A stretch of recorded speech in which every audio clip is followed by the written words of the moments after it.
The movie starts off with a character named Gwen who recently got a job at some shady motel in the middle of nowhere. There's a creepy ass bear on the wall named Yogi and he's just chilling out. She scares the manager. Ow! Jump scare. Her boss gives her the rundown of this place and it's definitely not giving 5-star on Yelp. There's a pool, but the pool has a legit sinkhole, so is it really a pool? Now, the boss, Teddy, who was Winston from New Girl, gave her a tour of the place quickly because he's leaving her alone on her first night. Did you find this place on Craigslist? Is that still around? Also, her boss gives her $20 for some pho. I mean, okay. The person staying in room 6 is peeking out the window and she just goes and knocks on the door like, why are you bothering people? Leave them alone. There's a creepy car lurking and we don't know who's in it. As Gwen is doing her nightly duty, she sees a girl go into the lobby. Gwen follows and the room is empty.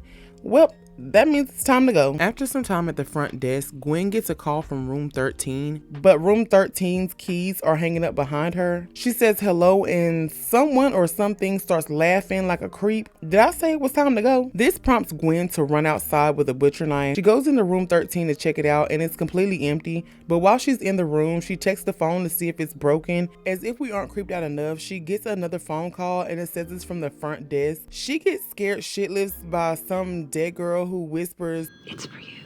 baby, it's time to go. Gwen runs out the room holding a knife when she gets interrupted by a guest at the hotel by the name of Alice, the same girl whose door she was knocking on earlier. Well, she needs a hairdryer because she dropped her phone in the sink when she was dyeing her hair. Alice asks Gwen what she saw in that room because clearly she saw something because she's toting around that Chucky knife. While in the supply room, Gwen finds a hairdryer and Alice accidentally knocks the brick that was holding the slide closet door open. Yeah, it's real ghetto around here. Luckily, Gwen ordered pho and her delivery driver came up to the door. If it wasn't for him, they'd still be stuck in that room, which might have been a good thing. Alice admits she ran away from home because her mom was being a bitch, and Gwen tells her that she should appreciate her mom because Gwen's mom has passed away. Gwen offers to go get them some Coke, and I'm not talking about the party favor, actual soda. The creepy car is back. That big ass bear on the wall keeps falling off. She gets these rich snobs, and they are huge assholes. She tells them that they can't rent the room for an hour. They have to pay the fee for the whole night, which is $91. I will mention that the room being only $91, this guy being an asshole actually threw $450 at her like she was a GTA stripper. At least she got some extra money out of it. Gwen is being nosy again and becomes a peeping Tom by peeking in the rich couple's room. Well, the wife is in there spanking the husband. Yeah, Gwen, mind your business. Gwen makes her way to the pool. She sees some bubbles in the sinkhole and thinks it's a good idea to go in there, and the ladder that she uses breaks and she falls in. She sees a girl who looks like the girl from The Ring and she starts screaming for help. Alice saves her, and when Gwen looks back, there's nothing there. Alice and Gwen are drinking mini bottles, and Gwen hears the rich couple leaving. Gwen asks Alice about that creepy car that's been lurking around. And that's when Gwen tells Alice a story about a man named Walton Gray who killed her whole family and she was the only one left to survive. Gwen says she found a necklace in her mailbox that her mom gave her and that this Walton Gray supposedly took it from her house the night of the murders. As Gwen is leaving Alice's room, she sees the same little girl from earlier walking back into the front office. Why haven't you left yet? Like, this is giving you should leave. We get a moment when Gwen is seeing the same little girl on the camera footage, but not with her eyes in real life. Then we get a jump scare.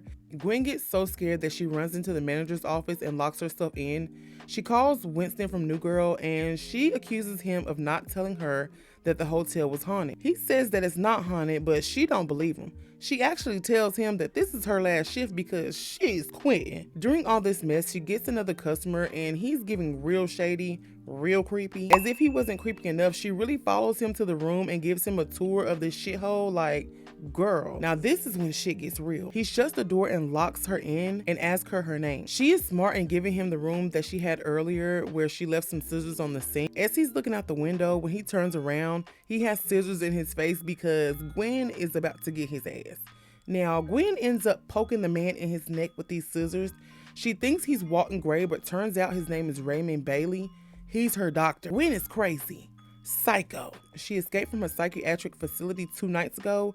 She had been there for 12 years under his care. Turns out Gwen is the one who killed her whole family. Gwen is on some other shit and she tells her doctor to open his mouth. Open your fucking mouth. You know what she does with those scissors. Outside, the nurses from the psychiatric hospital are in the van when they see Gwen standing in front of the van looking creepy as hell. They get out and try to capture her, but she really took on two grown men because they RIP. Alice picks the wrong time to be curious. She goes into that room that Gwen was in and sees that she went Michael Myers on everybody. She runs to her room and locks the door. Gwen cuts the power so Alice can't call 911. Gwen ends up bursting into Alice's room, but Alice has locked herself into the bathroom. She ends up escaping through the bathroom window. And no, she can't call 911 with her phone because remember, she dropped it in the sink. I guess the hairdryer didn't blow it off. Baby, you needed some rice. Alice goes to the front desk and takes the knife that Gwen had earlier. Alice gets into the car and backs up but can't move forward. Gwen ends up hitting the window with an axe. Alice runs to the same van that the nurse was in earlier. She does something stupid and runs back into the room and tries to get the keys from the nurses. And when she tries to run out of the door, Gwen hits her with an axe. Rest in peace to Alice. She should have just went home to her mom. Gwen's boss, Teddy, comes back to the motel and all I can think is run. He notices that somebody has backed in all the guest vehicle into a back lot. Teddy is screaming for Gwen when she pops up out of nowhere just standing there staring at him, looking real creepy. No need for the extras. Gwen, rest in pieces, Teddy. She's like 5-0 at this point. Now the scene flips and we see some guy talking to his mom while he's driving and he says that he's gonna stop at a motel. He pulls into this bright colored motel with flamingos outside. Gwen is here. She owns the motel now. I have some questions about that, like nobody came to look for the people that she killed? The pool is fixed. She tells this terrible joke about the sinkhole that used to be underneath the pool and how you could, fit 5 people under there. Oh, brother, this guy stinks! Like, girl, you're not funny. You literally need to be put down. She has a weird interaction with this guy, and I'm like, dude, can you not pick up the vibes? You need to run. The camera pans to Yogi on the wall, and he falls off once again, but this time we see a blood stain on the wall.